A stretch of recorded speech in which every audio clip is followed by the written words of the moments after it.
This is Brad with CostToBuild.net. I'm here on the main page of Cost to Build, and I'm going to show you how to use our house calculator to come up with a cost summary for the construction of a new home. First of all, I'm going to click on the house calculator button. This will bring me to the first page of input for the house calculator. There are 10 pages of input, and they're labeled here on the side. The 11th page will give you a summary of the cost to build your new home. We're going to go through and enter the values that you want for your new home. You can enter the square footage, we'll enter the ceiling height, and answer several other questions. There's always help under each question if you're not sure how to answer it.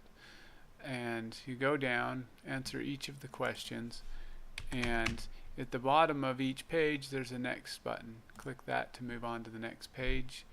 The questions continue, and you go on answering each question.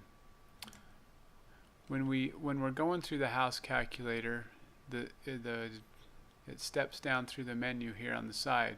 Once you've been to a page, you can go back to it and edit what you've done, and then come back to where you are by clicking on these menu items. You can't go beyond where you've been in the input section.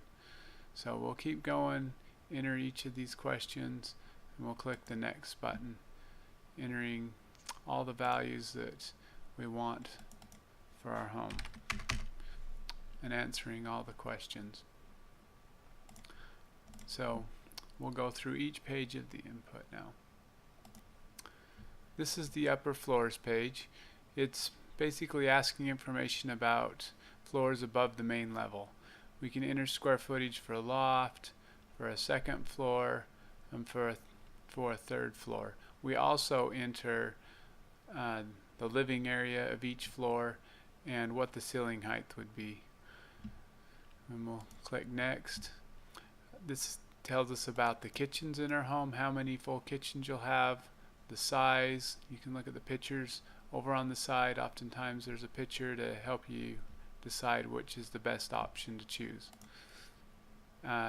There's several sections that ask about the grade of different things in your home, like your cabinets.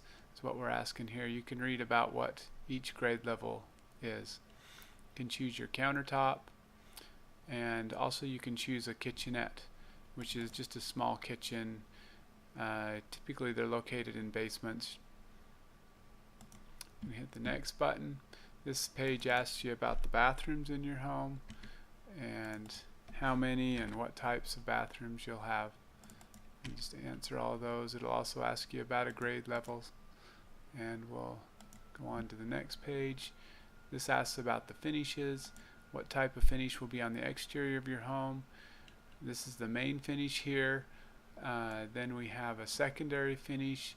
Lots of times people put brick or something else for their secondary finish, and it's have to put in what percentage of the house is covered by that. Now we're going to select the grade level of your interior trim also. Get down to the bottom, we'll select a floor grade, and then we'll hit next to move on in the calculator. These are other items, fireplaces.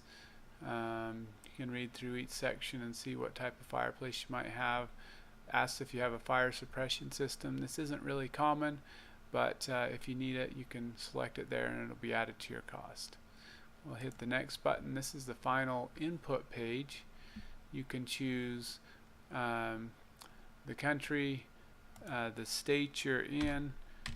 We're going to choose Utah, and we're going to say Salt Lake City is the closest location to us.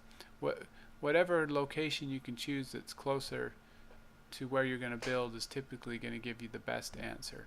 Now we're going to hit calculate, and we're going to be moved on to the final summary page.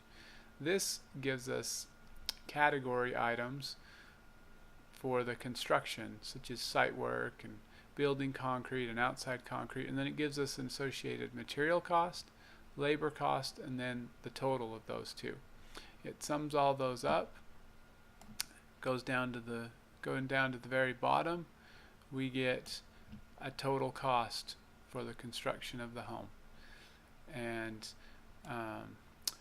once you've done this, you can go back to previous pages, such as the main floor page here on the side menu. You can do that, and you can change any of the input that you previously put in. And you can come back here and you'll see the change in your total cost. Look for our other tutorials on exporting this to an editable page where you can completely customize this bid.